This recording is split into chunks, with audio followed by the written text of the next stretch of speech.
Hi అండి. అందరికీ నమస్కారం. Welcome to my channel. ఈ వీడియోలో ఇప్పుడే అందిన వార్త పెన్షనర్లకు బిగ్ షాక్ అండి. వీరికి 30% వరకు పెన్షన్ రద్దయ్యే అవకాశం. పూర్తి వివరాలైతే వీడియోలో తెలుసుకుందాం. వీడియోని ఎక్కడే గాని స్కిప్ చేయకుండా ఎండ్ వరకు చూడండి. అప్పుడే ఇన్ఫర్మేషన్ పూర్తిగా అర్థమవుతుంది.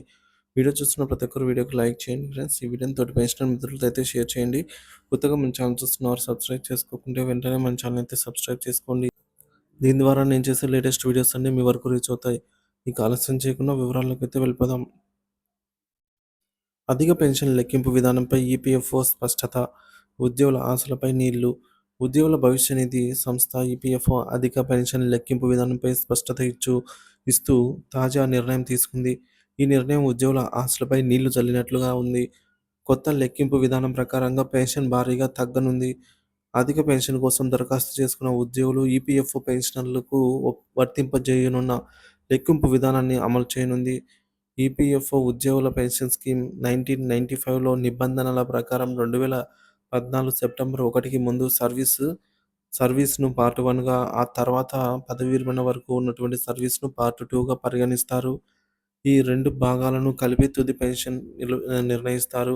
ఈ విధానానికి కార్మిక శాఖ ఆమోదం తెలిపిందని ఈపీఎఫ్ఓ వివరించింది.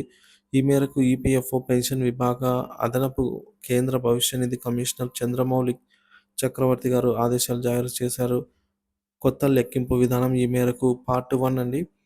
ఉద్యోగంలో చేరిన తేదీ నుంచి 2014 సెప్టెంబర్ 1 వరకు గల సర్వీస్ కాలాన్ని పరిగణించి, ఆ కాలానికి వార్షిక సగటు వేతనాన్ని ఆధారంగా పెన్షన్ లెక్కిస్తారు. ఇక పార్ట్ 2 2014 సెప్టెంబర్ 1 తర్వాత పదవీ విరమణ వరకు గల సర్వీస్ కాలాన్ని పరిగణించి, చివరి 5 ఏళ్ల సగటు వేతనం ఆధారంగా పెన్షన్ లెక్కిస్తారు. ఈ 2 భాగాలను తుది పెన్షన్‌గా అయితే ఈ రెండిటిని కలిపి తుది పెన్షన్‌గా నిర్ణయిస్తారు. ఈ కొత్త విధానం వల్ల దాదాపుగా 30% పైగా తగ్గే అవకాశం ఉంది.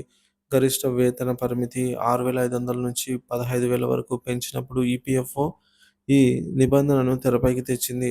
గతంలో ఉన్న విధానం 2014 సెప్టెంబర్ 1కి ముందు చివరి ఏడాది సగటు వేతనం మరియు మొత్తం సర్వీస్ కాలాన్ని కలిపి పెన్షన్ లెక్కించేవారు. అయితే గరిష్ట వేతన పరిమితి పెంపు ద్వారా తర్వాత చివరి 5 ఏళ్లు సగటు వేతనాన్ని తీసుకొని పెన్షన్ లెక్కించేలాగా ఉద్యోగుల పెన్షన్ స్కీమ్‌నైతే సవరించారు. పెన్షన్ నిధికి నగదు జమ చేస్తున్నప్పుడు గరిష్ట వేతన పరిమితి లేనందున పార్ట్ 1 మరియు పార్ట్ 2 విధానం కాకుండా 2014 సెప్టెంబర్ 1కి ముందున నిబంధనలను అమలు చేయాలని కార్మిక సంఘాలు డిమాండ్ చేస్తున్నాయి. మరోవైపు ప్రాంతీయ ఈపీఎఫ్ఓ కార్యాలయాల అధికారుల నిబంధనలకు లోబడి దరఖాస్తుల పరిష్కారాన్ని వేగంగా చేపట్టాలని ఈపీఎఫ్ఓ కేంద్ర కార్యాలయం సూచించింది.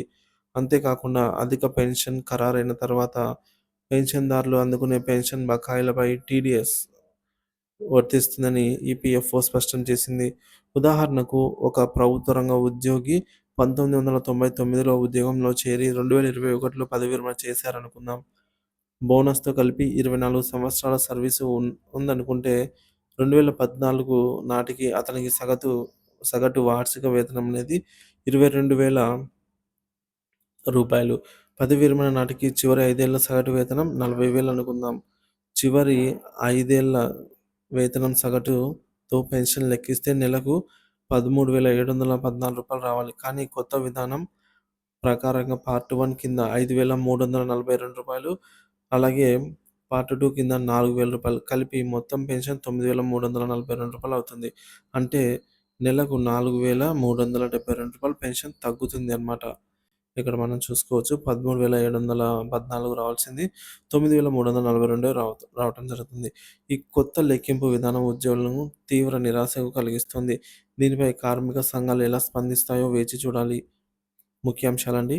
అధిక పెన్షన్ లెక్కింపులో ఈపీఎఫ్ఓ కొత్త విధానం పెన్షన్ భారీగా తగ్గే అవకాశం ఉంది. 2014 సెప్టెంబర్ 1కి ముందు, తర్వాత సర్వీస్‌ను విడివిడిగా లెక్కించడం, కార్మిక సంఘాల నిరసన, టీడీఎస్ పెన్షన్ మీద వర్తింపు.